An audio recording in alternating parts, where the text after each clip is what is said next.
मन को कितना भी आप सुख सुविधाएं दो, कितना भी दो। अच्छा ये बताओ, आप लोगों को परेशान कौन करता है? आपका पड़ोसी, आपकी सास, आपका ससुर, आपका परिवार, या आपका मन? मैया बताओ मेरी माँ, कौन परेशान करता है आपको? आपका मन आपको परेशान करता है। इसलिए हम आपसे कहते हैं, अपने मन को समझाओ, अपने मन को समझाओ और प्रभु के चरणों में मन को। ये देखिए जो हमारा मन है, मन का कॉन्सेप्ट क्या है, मन का क्या तात्पर्य है, जरा समझिएगा बहुत विस्तार से।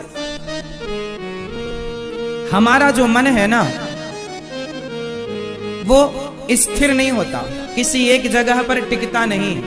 और मन के स्थिर ना होने से, मन की इच्छाएं पूरी ना होने से हमें दुख की अनुभूति होती है। आप में से कितने लोग अपने मन को शांत करना चाहते हैं? चाहते हो? अच्छा, ये आप में से कितने लोग ये जानते हैं कि मन की अशांति ही दुख का कारण है? कितने लोग ये बात जानते हैं? आप जानते हो कि मन का भटकना ही दुख का कारण है, मन की अशांति ही दुख का रीजन है। अब एक बात और समझो, अब मन शांत कैसे करें? अच्छा एक बात बताओ, यदि सुई हिल रही हो तो क्या हिलती हुई सुई में धागा जा सकता है? धागा को डालने के लिए, धागा को जाने के लिए सुई का क्या होना जरूरी है? जोर से, स्थिर होना जरूरी है। सुई स्थिर होगी तो धागा जाएगा। ईश्वर रूपी धागा भी तुम्हारे भीतर प्रवेश करे, उसके लिए तुम्हारे मन रूपी सुई का स्थिर होना जरूरी है। मन स्थिर होगा तो ईश्वर रूपी धागा तुम्हारे भीतर प्रवेश करेगा। अब प्रश्न ये खड़ा हुआ कि मन को स्थिर करें कैसे? तो आओ इसका उपाय बताते हैं। अच्छा, आप लोगों के हिसाब से बताओ, मन को स्थिर करने के लिए क्या करना चाहिए? मन को शांत करने के लिए, मन को केंद्रित करने के लिए, स्थिर करने के लिए क्या उपाय है? आप लोग बताओ। मैया, भैया आप बताओ, आप बताओ, मन को शांत करने का उपाय क्या हो सकता है? ध्यान। किसका ध्यान? अरे भाई, जब मन स्थिर होगा तभी तो ध्यान लगेगा। मन स्थिर है ही नहीं तो ध्यान कर किसका लोगे? हम तो पहले की बात पूछ रहे हैं, आप तो बाद की बता रहे हो। बताओ, मन को स्थिर करने के लिए क्या करना चाहिए? ध्यान तब होगा ना जब मन स्थिर होगा, वरना बैठे रहो आंखें मूंद कर, तुम्हारी पत्नी घूमेगी तुम्हारी आंखों में। मन शांत नहीं है तो परिवार घूमेगा, बिजनेस घूमेगा, दुकान घूमेगी। मैया बताओ, मन को शांत करने के लिए क्या चाहिए? जोर से, जोर से। हाँ, क्या कह रही हो मैया? Karate, judo karate? हाँ। मन को स्थिर करने के लिए, मन को शांत करने के लिए क्या चाहिए? समझो, आपने जब रोटी बनानी सीखी थी, आपको रोटी बनानी नहीं आती थी, तो आपने रोटी बनाने का क्या किया था? जोर से, अभ्यास। आपने गाड़ी चलाने का पहले पहले क्या किया था? साइकिल चलाने का क्या किया था? छोटे से थे तो चलने का क्या करते थे? हाँ, अभ्यास किया आपने तो आपको पढ़ना, लिखना, चलना, फिरना, दौड़ना, खेलना, कूदना, प्लेन उड़ाना, ट्रेन चलाना, गाड़ी चलाना, सब कुछ जो भी आपको मिली है वो सब किससे? अभ्यास से। जो भी आपने सीखा है, हम लोगों को हिंदी आती है, इंग्लिश आती है, तो हमने सीखा है ना, अभ्यास किया है तो आती है भाषा। वरना बोलना तो आ जाए, लिखना पढ़ना नहीं आ सकता। लिखना पढ़ना तभी आएगा जब आपने अभ्यास किया होगा, हाँ या ना? तो बिना अभ्यास के आपको भाषा नहीं आ सकती। तो बिना अभ्यास, आपने हर चीज के लिए अभ्यास किया है। बताओ, क्या आपने अपने मन को स्थिर करने के लिए कोई अभ्यास किया है? किया अभी तक कोई अभ्यास नहीं किया। जब अभ्यास करोगे ही नहीं तो मन कंट्रोल कैसे होगा? हम अभ्यास करते हैं अपने मन को कंट्रोल करने का। अभी हमारा भी मन बस में नहीं हुआ, कंट्रोल नहीं हुआ, लेकिन अभ्यास में लगे हैं। पहले की अपेक्षा अब हमारा मन पहले की अपेक्षा कंट्रोल में है। पहले यदि 100% भागता था तो अब 30% कंट्रोलिंग है, 70% अभी परेशान खुला है मन। अब ये 70% को भी धीरे धीरे अभ्यास से आप कंट्रोल करते करते जब पूर्ण रूप से अपने मन को बस में करके मन के ऊपर आप बैठ जाएंगे, जब मन को जीत लेंगे तो भगवान को ढूंढने बाहर नहीं जाना पड़ेगा। मन को जीतने वाले के सामने भगवान खड़े होते हैं, उसे दर्शन होते हैं भगवान के। मन के हारे हार है, मन के जीते जीत, मन ही मिलावत राम से और मन ही करत फजीत। पूरी फसाद की जड़ कौन है? मन है। आपका मन कितने % खुला हुआ है? 100% या कुछ % आपने कंट्रोल किया है? बोलो मेरी माँ। पहले हमारा मन भी बहुत परेशान करता था, यहां वहां जाना, लेकिन मैंने धीरे धीरे, पहले मेरा मन जब मैं छोटा था ना, मेरा मन बहुत घूमने का होता था, कहीं ये इच्छाएं कहीं वो इच्छाएं, रोज एक नई इच्छा लेके मन आता था, रोज एक नई डिमांड मन लाता था। मुझे लगा ये मन तो मुझे परेशान कर रहा। फिर मैंने क्या किया, धीरे धीरे अपने मन की हर बात मैंने इग्नोर करनी सीख ली। मन की बात मानोगे, अच्छा बच्चे की जिद पूरी करोगे तो बच्चा और जिद्दी होगा या बच्चे की जिद खत्म हो जाएगी? बच्चे की जिद पूरी करोगे तो बच्चा बिगड़ेगा कि सुधरेगा? जोर से। बच्चे की जिद पूरी करना सही है या गलत है? जोर से। हाँ, बच्चे की सारी जिद पूरी करोगे और जिद्दी होता चले जाएगा, आपको परेशान करेगा। इसलिए मन भी बच्चे की तरह है, हर इच्छाएं पूरी करना जरूरी नहीं है। मन तो बहुत कुछ चाहता है, क्या क्या पूरी कराओगे? थोड़ा मन को समझाया करो, मन को सिखाया करो। रे मन तू सत्संग कर, कहां भाग रहा? चल कथा में लग, चल कीर्तन में लग। अब मैंने कंट्रोल किया तो मेरा मन अब कोई नई डिमांड लेकर नहीं आता, कोई नई इच्छा लेकर नहीं आता, बल्कि जो इच्छाएं थी आधे से ज्यादा उन इच्छाओं का अंत हो गया है। हाँ, अभी भी मेरे अंदर बहुत सारी बुराइयां हैं, उन पर भी मैं काम कर रहा हूं कि धीरे धीरे ये बुराई भी समाप्त हो जाए। धीरे धीरे मैं किस पर काम कर रहा हूं? स्वयं पर काम कर रहा हूं, स्वयं पर वर्क कर रहा हूं। मैं किसी और की बुराई कभी नहीं देखता, मैं कभी किसी की बुराई नहीं देखता, मैं कभी किसी को बुरा नहीं कहता, क्योंकि मैं खुद बुरा हूं। मैं औरों को क्या बुरा कहूं? बुरा जो देखन मैं चला, बुरा न मिलिया कोई, जो दिल खोजा आपुना, हमसे बुरा ना। हम किसी की बुराई नहीं देखते, हम अपनी बुराई देखते हैं, और सिर्फ देखते नहीं हैं, अपने आप को सुधारते हैं। अब आप हमसे पूछो कि महाराज जी आपको क्या देखने की इच्छा है, क्या घूमने की इच्छा है? पूछ लो आप लोग। अब हमारी कुछ देखने की इच्छा नहीं है, किसी को ये देखने का मन, वो देखने का मन, हमारी अब कोई चीज देखने का मन नहीं। अरे जिनकी आंखों ने बिहारी जी को देख लिया हो तो बिहारी जी को देखने के बाद भी कुछ देखना बाकी रह जाता है क्या? जिसने गौरी गोपाल भगवान को देख लिया हो, क्या उनके बाद भी कुछ देखना शेष रह गया? जिन्होंने राधा रमण जी को देख लिया हो, क्या उनको देखने के बाद, जिन्होंने रंगनाथ भगवान को, तिरुपति वाला जी को, द्वारिकाधीश जी को, जगन्नाथ जी को देख लिया हो, क्या इन्हें देखने के बाद भी संसार में और कुछ देखना अब बाकी है क्या? कुछ इच्छाएं नहीं है। पहले बहुत घूमने की इच्छाएं हुआ करती थी, पर मन को मैंने समझा के, मार के, चल मन चल, कहां भाग रहा, समझा के मैंने कंट्रोल किया है अपने मन को। यदि हम कर सकते हैं तो आप भी कर सकते हैं। और हमारे बड़े बड़े साधु संतों ने क्या किया है? हम ये नहीं कहते 100% तो मन को जीत लो, कोई जीतना बड़ा कठिन है, पर अधिक से अधिक % तो जीत लो। जो मन बचे उसे भगवान के हवाले कर दो। हे प्रभु, अब इतना नहीं सुधर रहा, इसे आप सुधार लो, इसे आप ठीक करो। अब ये हमारे से नहीं ठीक होगा, जितना आपसे हो सके आप ठीक कर लो, ना होए तो प्रभु के चरणों में डाल लो, भगवान ठीक करेंगे, उसको सबसे हटाएंगे। तो मन को अभ्यास से, मैंने अभ्यास किया। अच्छा, पहले मेरा मन खाने पीने में ज्यादा जाता था, पहले मैं बहुत खाता था, पहले घूमने का मन बहुत था, देखने का मन बहुत था, वहां से मैंने मन को हटाया। अब मेरी कोई इच्छा नहीं है घूमने घामने की। फिर मेरा मन खाने पीने में, ये खाना वो खाना, ये अच्छा वो अच्छा। फिर मैंने धीरे धीरे खाने से भी मन को हटाया। अब मैं अपने मन को ज्यादा से ज्यादा अंकुरित अनाज ही देता हूं। अब घूम ले, कहां जाएगा बेटा, भाग के खा। अंकुरित दाल, अंकुरित चने, सलाद, ककड़ी खवाता हूं, मूली खवाता हूं, खा। बड़ा रसगुल्ला खाता था, बड़ी रबड़ी खाता था, अब ये खा। हाँ, अब मैं अपने मन को उसके मन की नहीं करने देता। अब हम अपने मन को अपने मन की नहीं करने देते, अब हम मन को ठीक ठीक खवाते हैं।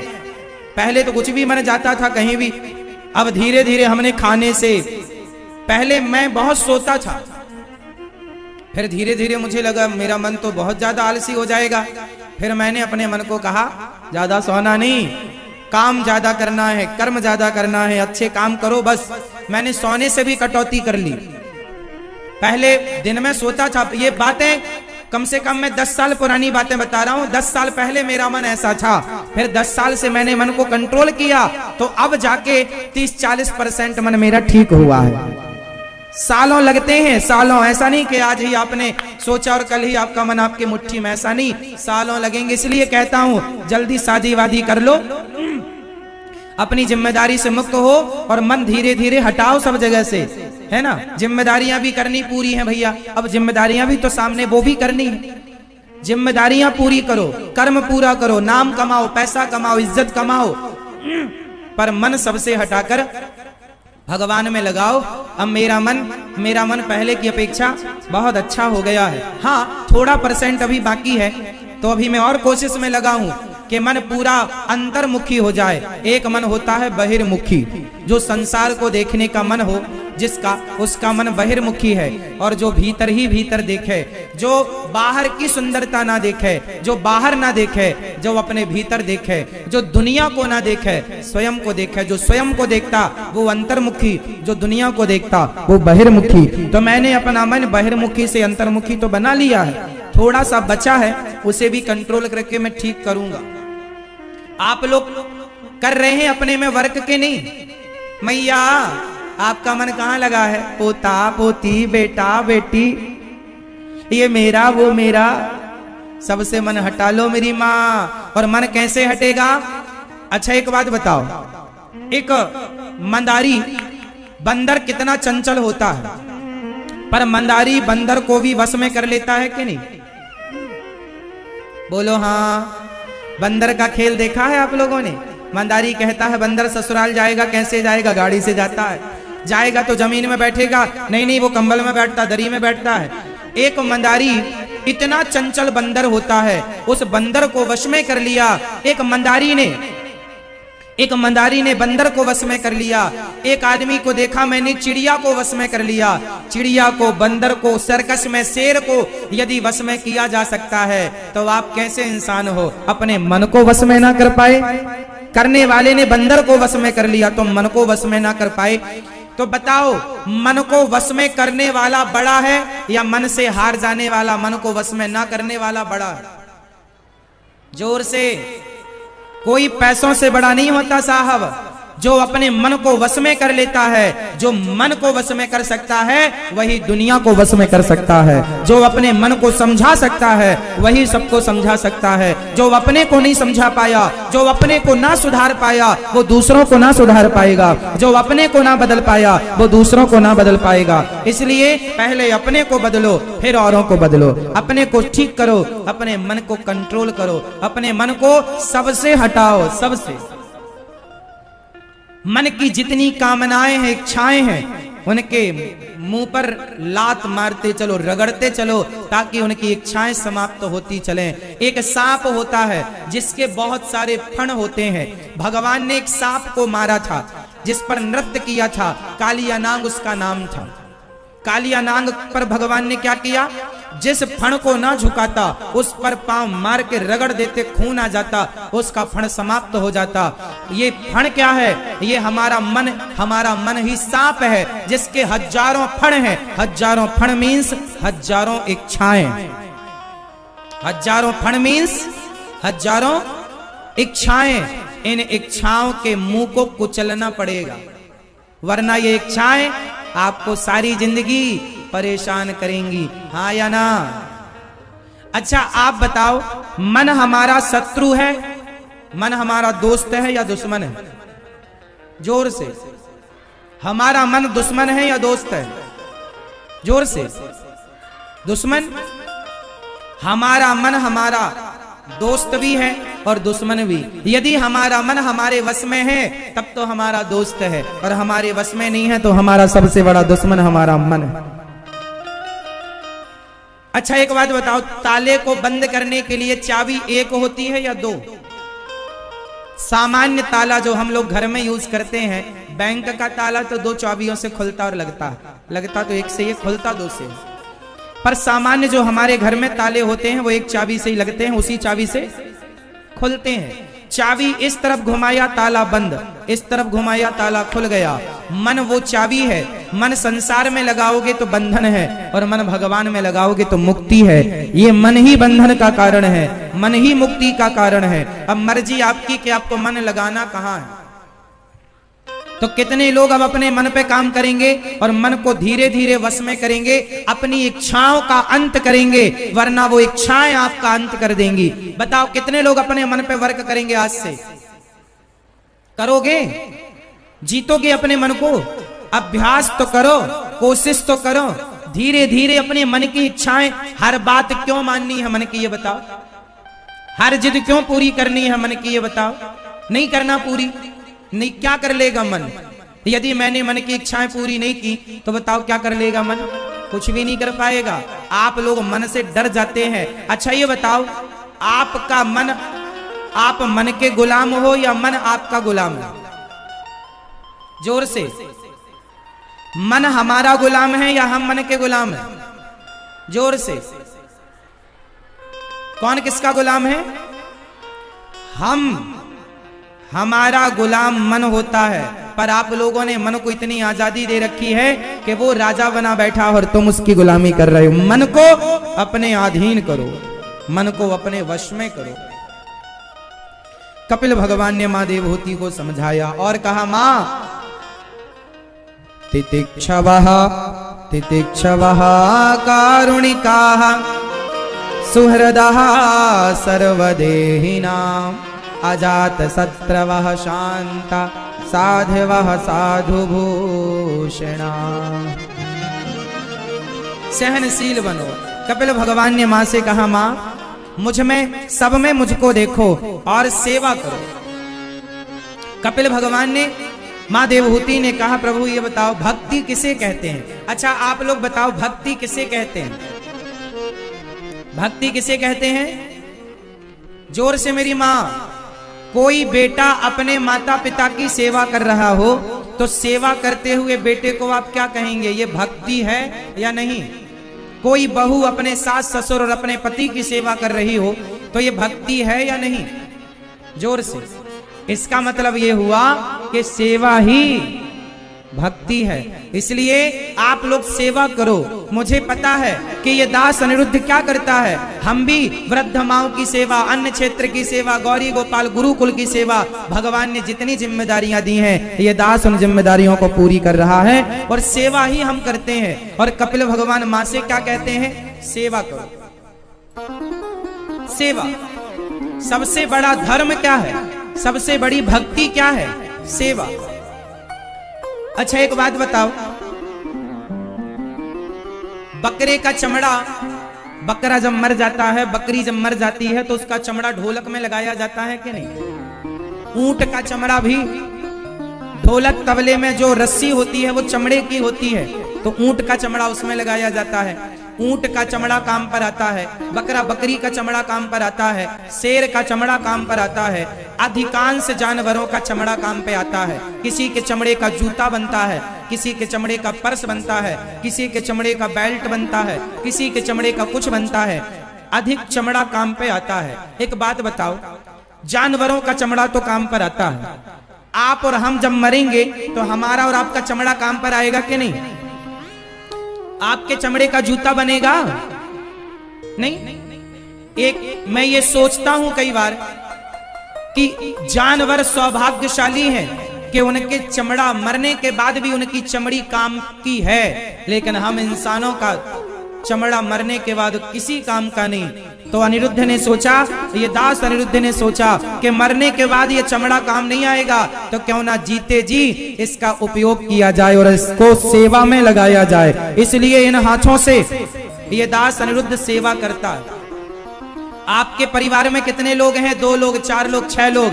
हमारा परिवार 261 वृद्ध माओं का परिवार है। हजारों लोग नित्य प्रसाद पाते हैं। इसलिए आपसे कहता हूं आप भी जब इन सेवाओं से जुड़ेंगे ना तो विधाता बड़े प्रसन्न होंगे कि आप लोगों ने अपने धन को धर्म से जोड़कर, सेवा से जोड़कर आपने बहुत पुण्य का कार्य किया है। इसलिए मैं आप सभी भक्तों से प्रार्थना करता हूँ, जो टीवी पर जुड़े हैं, आपसे भी कहता हूँ कि यदि आपको ईश्वर ने इस लायक बनाया है कि आप किसी की सेवा कर सकें, आप किसी के काम आ सकें, तो जरूर काम आइएगा। जो सबके काम आता है, जो सबकी सेवा करता है, भगवान उसकी सेवा करते हैं। इसलिए आप किसी का सहारा बनेंगे तो विधाता आपका सहारा जरूर बनेंगे। इसलिए आप भी वृद्ध माओं की सेवा से, अन्य क्षेत्र की सेवा से जरूर जुड़िएगा। पीछे कार्यालय लगा है, आप लोग नाम लिखाकर जरूर अपने आप को इस सेवा से जोड़िएगा। कपिल भगवान ने माता देवहूति को सेवा की महिमा समझाई। कपिल भगवान ने मां से कहा, मां, किस प्रकार हम अपने मां के गर्भ में जाते हैं और किस प्रकार 9 महीने तक मां के गर्भ में बच्चा रहता, 9 महीने तक गर्भ में रह करके किस प्रकार शरीर का विकास होता है। मेडिकल साइंस जो है वो पूरा हमारे कपिल भगवान ने मां देवहूति को समझाया। किस प्रकार बच्चा गर्भ में 1 महीने में उसका सिर, दूसरे महीने में हाथ पांव, तीसरे महीने में बच्चे का गर्भ में स्त्री पुरुष के चिन्ह निकलते हैं। इसलिए लिंग परीक्षण तीसरे महीने में होता है। और हमारे भागवत जी में कपिल भगवान ने पहले ही बता दिया है कि स्त्री पुरुष के चिन्ह तीसरे महीने में ही उत्पन्न होते हैं। और कपिल भगवान के दिव्य ज्ञान से माँ सिद्धा नाम की नदी बनती है और माँ कपिल भगवान उस नदी में आचमन करके गंगा सागर चले जाते हैं। बोलिए कपिल देव भगवान की जय। मनु जी महाराज की तीसरी बेटी हुई है। अब ये कपिल भगवान चले गए गंगा सागर। आज भी गंगा सागर में कपिल भगवान का दर्शन होता है। अब मनु जी की तीसरी बेटी की चर्चा सुने, प्रसूति। प्रसूति का विवाह हुआ है दक्ष से। दक्ष की छोटी बेटी सती, भगवान शिव की पत्नी माता सती। एक बार भगवान शंकर माता सती को लेकर के कथा सुनवाने गए अगस्त जी के पास। एक बार त्रेता युग माही शंभु गए कुंभज ऋषि पाही। कथा तो सुनी माता ने, पर कथा में बड़ा संदेह हो गया। माता सती जा रही थी आकाश मार्ग से शंकर जी, तभी राम जी माता सीता को खोज रहे थे। हे सीता कहाँ हो? शंकर जी ने प्रणाम किया, जय जय जय सच्चिदानंद जगदीशा, हे प्रभु आपकी जय हो। माता सती ने कहा, आप किसे प्रणाम कर रहे हैं? भगवान शिव ने कहा, ये भगवान राम है, ये भगवान है। सती ने कहा, ये भगवान, यदि ये भगवान होते तो इन्हें अपनी पत्नी का पता ना हो जाता कि इनकी पत्नी कहाँ है? ये भगवान नहीं हो सकते। माता सती ने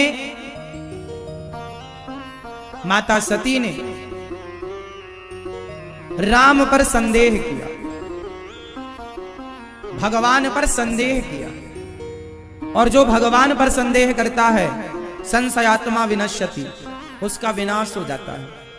बहुत समझाया था शंकर जी ने, पर नहीं मानी। अच्छा, कुछ लोगों को कितना भी समझाओ लोग नहीं मानते, और जो नहीं मानते फिर उनका पतन होता है। इसलिए या तो माँ की बात, पिता की बात, गुरु की बात, अपने से बड़ों की बात जरूर मानना चाहिए। जो नहीं मानता उसका पतन हो जाता है। भगवान शंकर ने खूब समझाया माता सती को, पर माता सती नहीं मानी और नहीं मानी और राम जी की परीक्षा लेने चली गई। मैया, माता सती ने किसकी परीक्षा ली थी? ओ पंचायती मैया, हो गई पंचायत, कर लो। बताओ, माता सती ने किसकी परीक्षा ली? राम जी की। क्या बन करके गई थी? माता सीता का रूप बनाकर गई थी। माता सीता बनकर गई, राम जी के आगे खड़ी हो गई, प्रभु में आ गई। बहुत मना किया था शिव जी ने, नहीं मानी, सीता बनकर खड़ी। राम जी ने पहचान लिया, माँ जंगल में अकेली खड़ी हो, भोलेनाथ कहाँ है? माता जी तो पसीने छोड़ रही हैं। हाँ प्रभु, आपने पहचान कैसे लिया? राम जी ने कहा, मेरी पत्नी वो पत्नी है जो सदा पति के पीछे खड़ी होती है। आप आगे खड़ी हैं, आगे माँ खड़ी हो सकती है, मेरी सीता आगे खड़ी नहीं हो सकती। स्वरूप बदल सकते हैं आप, स्वभाव कैसे बदलेंगे? माता सती ने स्वरूप बदल लिया, स्वभाव कहां से लाएंगी? स्वभाव कैसे बदला जाए? अब तो भगवान जहां नजर मारे माता सती वहीं शंकर जी और वहीं भगवान राम का दर्शन। खूब देखा यहाँ वहां, उन्हें राम ही राम नजर आए। उन्होंने आंखें मूंद ली। कुछ लोग ऐसे होते हैं जिनके सामने सच्चाई आ भी जाए तो वो सच को देखना पसंद नहीं करते। माता सती ने आंखें बंद कर ली, सच को देखा भी नहीं। कुछ लोग जिद्दी होते हैं और जिद आपका विनाश करती है। इसलिए माता सती को बात शंकर जी की मान लेनी चाहिए थी। शंकर जी के पास गई, शंकर जी ने कहा हो गई परीक्षा? कछो ना परीक्षा लेने गोसाई। शंकर जी सब समझ गए, झूठ बोल रहे हैं। एक झूठ को छिपाने के लिए ना 50 झूठ बोलने पड़ते हैं, इसलिए झूठ ना बोले जाए तो अच्छा। मैया आप झूठ बोलती हो ना? बोलो हाँ या ना। आप बोलते हो भैया झूठ? शंकर जी कैलाश गए। एक दिन भरी सभा में दक्ष प्रजापति ने भगवान शिव का अपमान कर दिया। सभा लगी थी, दक्ष आए, सबने खड़े होकर दक्ष का स्वागत किया, पर शंकर जी खड़े नहीं भये, क्योंकि उन्हें लगा मन से प्रणाम कर लो। पर अभिमानी को ना अपना सम्मान बड़ा प्रिय लगता। बहुत गालियां दी दक्ष ने, पर शंकर जी ने कोई उत्तर नहीं दिया, कोई प्रतिक्रिया नहीं। बहुत समझाया लोगों ने, पर दक्ष ने नहीं माना। खूब गाली दिया भगवान शिव को, खूब गाली। भगवान शिव ने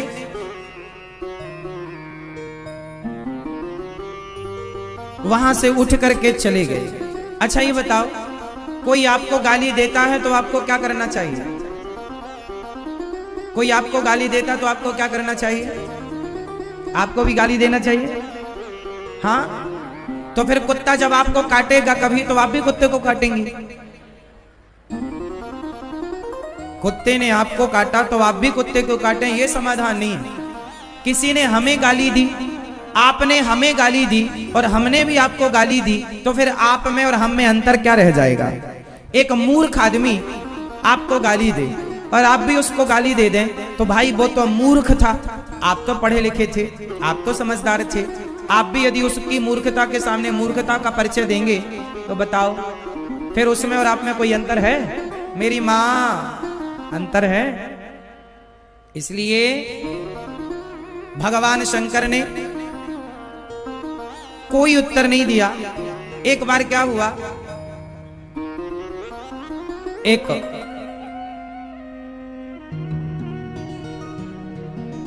गृहस्थी के घर में एक बार क्या हुआ, घटना दिल्ली की है। एक दिन क्या हुआ, दिल्ली में किसी के घर में उसके पड़ोसी ने, बगल वाले ने सारा कचरा फेंक दिया। तो ये आदमी बड़ा समझदार था, इसने कचरा उठाया, डस्टबिन में डाला और उसके गांव से फल आए थे ताजे ताजे, तो उसने फल भरे और उसी पड़ोसी के घर में पहुंचा जिसने कचरा फेंका था, बगल वाला। भाई साहब ये फल ले लो, गांव से आए हैं। उस आदमी ने कहा यार मैंने तेरे घर में कचरा फेंका और तू मुझे फल खिला रहा है। इसने कहा आपके पास कचरा था, आपने मुझे कचरा दिया, मेरे पास फल है, मैं आपको फल दे रहा हूं। जिसके पास जो होगा वही तो देगा। यदि आप मेरा अपमान कर रहे हैं तो इसलिए कर रहे हैं क्योंकि आपके पास अपमान ही अपमान है, और यदि आप मेरा सम्मान कर रहे हैं तो आप इसलिए सम्मान कर रहे हैं क्योंकि आपके पास सम्मान ही सम्मान है। आप वही देंगे मुझे जो आपके पास होगा। यदि आप मुझे गालियां दे रहे हैं तो आपके पास सिर्फ गालियां हैं। इसलिए दुष्ट अपनी दुष्टता नहीं छोड़ता तो सज्जन को अपनी सज्जनता। एक संत जी ने, आपने ये कहानी सबने सुनी होगी कि एक नदी में एक बिच्छू बह रही थी, तो संत जी ने उसे उठाया और पानी से उठाकर किनारे रखना चाहा तो उसने डंक मार दिया, फिर से छूट गई। संत जी ने फिर उठाया, बिच्छू ने फिर डंक मारा, फिर छूट गई, फिर बहने लगी, फिर उठाया, फिर डंक मारा, फिर उठाया। बार बार बिच्छी ने डंक मारा, पर संत जी उसे बार बार बचाने की कोशिश में लगे।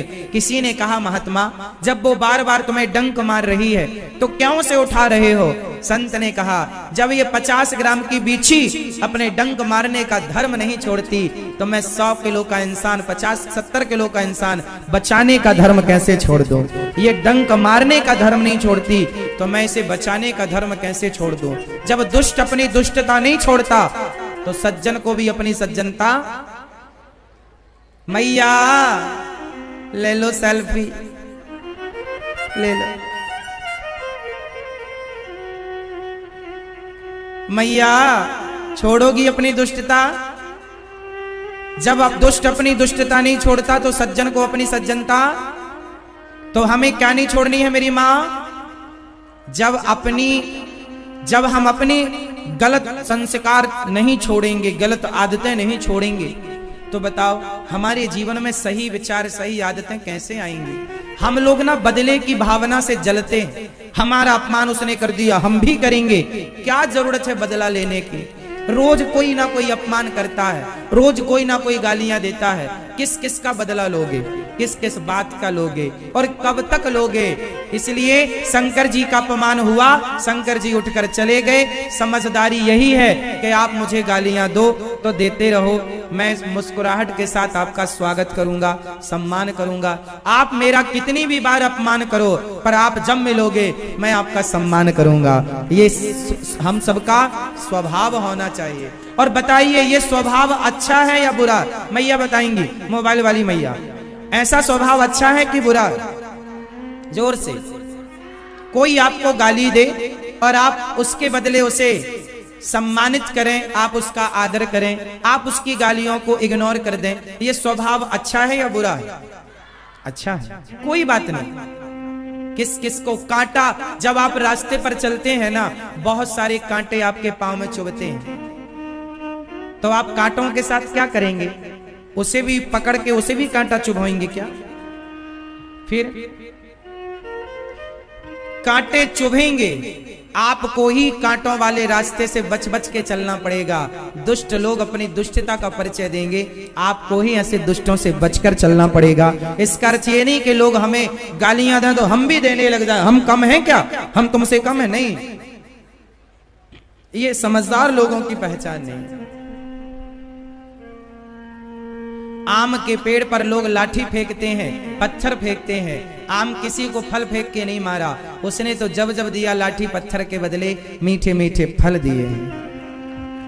एक संत जी जा रहे थे और कुछ बच्चे पत्थर से आम गिरा रहे थे, तो पत्थर आम पर तो लगा नहीं, बाबा जी की खोपड़ी में जाके लगा। बाबा जी के यहां से खून आ गया। बाबा जी रोने लगे। बच्चे आए, बाबा जी माफ कर दो, हमने धोखे से मारा है। संत जी ने कहा, बेटा मैं इसलिए नहीं रो रहा हूं कि तुमने मेरे सिर पर पत्थर मार दिया। क्यों? तो फिर क्यों रो रहे हैं? संत जी ने बड़ी नम्रता से कहा, बेटा यदि ये पत्थर आम के वृक्ष पर लगा होता तो तुम्हें खाने को फल मिल जाते, मेरे सिर पर लगा है, मैं तुम्हें कुछ दे ना पाया, इसलिए मैं रो रहा हूं कि मेरे पास तुम्हें देने के लिए कुछ नहीं है। आम का पेड़ यदि उसे पत्थर मारो ना तो वो फल देता है, और हमें कोई कुछ कहे तो हम गालियां देते हैं। तो बताओ हमसे अच्छा वो पेड़ ही है ना। शंकर जी चले गए, दक्ष गालियां देते रहे।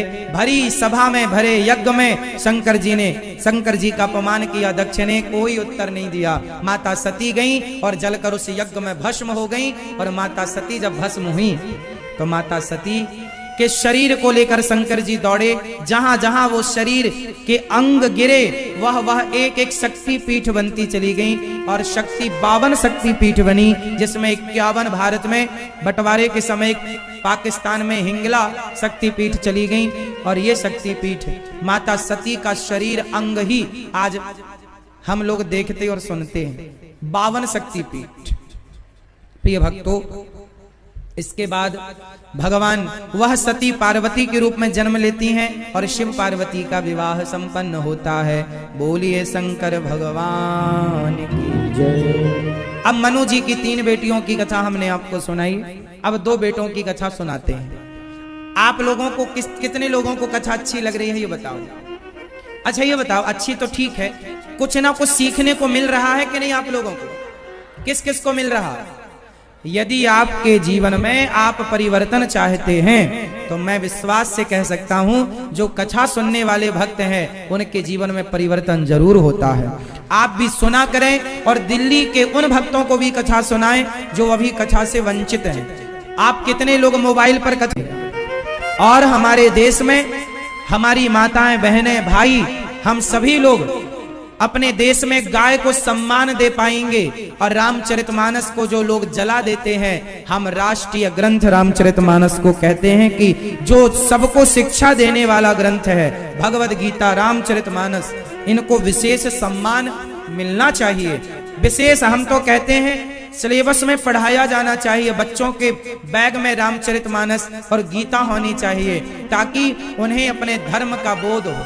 हर धर्मों के लोग पढ़ते लिखते हैं, अपने धर्म का ज्ञान पाते हैं।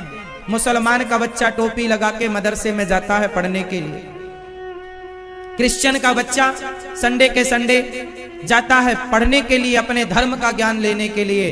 पर बताओ, हमारे सनातन धर्म में हिंदू किस दिन कहां जाता है अपने धर्म का ज्ञान लेने के लिए? जब आपके बच्चों को आपके धर्म का ज्ञान ही नहीं होगा, तो धर्म की रक्षा करेंगे कैसे?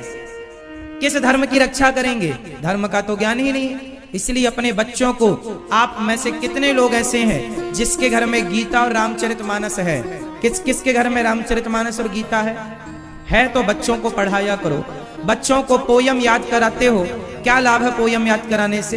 अरे रामचरितमानस की चौपाइयां याद कराओ। कलयुग केवल नाम धारा, सिया राम मैं सब जग जानी, मंगल भवन अमंगल हारी।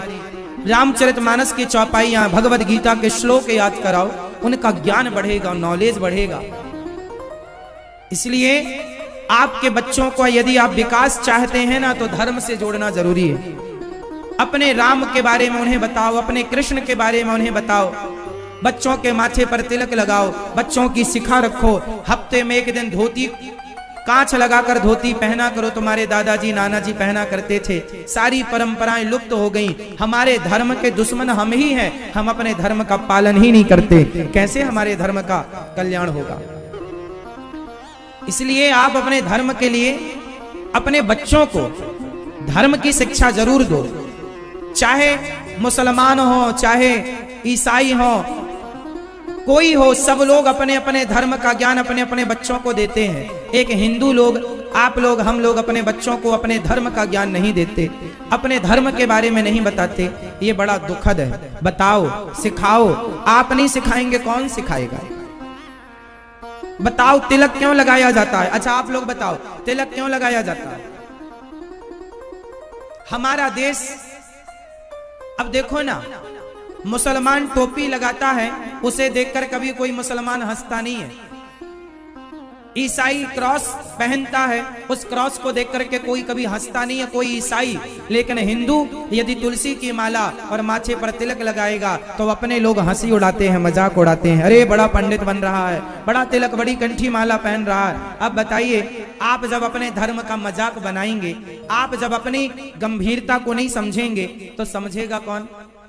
आप तिलक नहीं लगाएंगे, आप धोती कुर्ता नहीं पहनेंगे, कांच लगाकर धोती नहीं पहनेंगे, तो फिर कौन पाकिस्तानी तिलक लगाने आएंगे? वो गीता रामायण पढ़ने आएंगे क्या? आपको ही अपने धर्म का पालन करना चाहिए और अपने धर्म के लिए ना जागरूक रहना चाहिए। तो आप लोग कथाएं सुनते रहें और औरों को सुनाएं। मनु जी महाराज के दो बेटे प्रियव्रत, उत्तानपाद। उत्तानपाद की दो पत्नियां हुई, सुनीति और सुरुचि। सुनीति के बेटे हुए हैं ध्रुव, और ध्रुव बहुत छोटी सी उम्र से भगवान के चिंतन में लग गए। अच्छा एक बात बताओ, भगवान का भजन बुढ़ापे में सही है करना कि जवानी में? मैया, ओ मेरी माँ, लड़कपन अच्छा है कि जवानी के बुढ़ापा? जोर से बोलो। सुबह बोलो, सुबह, दोपहर, शाम, 3 हो गए। लड़कपन, जवानी, बुढ़ापा, ये भी 3। लड़कपन है सुबह, जवानी है दोपहर, और बुढ़ापा है शाम। ये जितनों का बुढ़ापा आ गया है, ये तुम्हारा बुढ़ापा नहीं है, जिंदगी की शाम आ गई है साहब। और एक बात बताओ, शाम को दीपक जलाना जरूरी होता है कि नहीं? अब तुम्हारा बुढ़ापा मतलब जिंदगी की शाम आ गई है, अब तो भक्ति का दिया जला लो। अब नहीं तो फिर कब? फिर सीधी रात आएगी, रात में अंधकार, यमदूत आएंगे, मृत्यु आएगी। तो आप अपने भक्ति का दीपक जला लो, अभी नहीं तो कब? फिर आप तारीख बताओ कि कब जलाओगे, कब जलाओगे? इसलिए लड़कपन जवानी, लड़कपन में भगवान का भजन कर लो तो ज्यादा अच्छा है। एक सज्जन से हमने कहा भैया जरा गन्ने का जूस देना, उसने जूस निकाल कर पी लिया, छिलका हमें गन्ने का पकड़ा दिया, चूस लो। हमने कहा अच्छा मजाक करते हो? बोला मजाक नहीं है, कुछ सिखा रहे हैं, हमने सीख लिया। आप लोग ना, जवानी गन्ने के डंडे की तरह होती है,